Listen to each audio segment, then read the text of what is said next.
Sebenarnya kalau ikutkan saya tak ada terjangka di akal pun nak kahwin dengan artis. Saya tak suka orang badan sasa. Oh, tak suka. Sebab Abang Norman memang badan sasa kan? Tak suka. Ini memang jodoh yang tak terjangka lah. Memang jodoh sebab Abang Norman masa tu dia frust dengan Kak Era.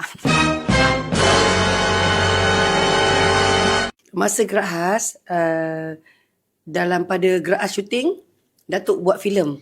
So itulah pasrahnya tahun 1999. So Gerak Khas kan baru start 98. So mana kita dimasukkan juga dalam filem Datuk yang pasrah tu.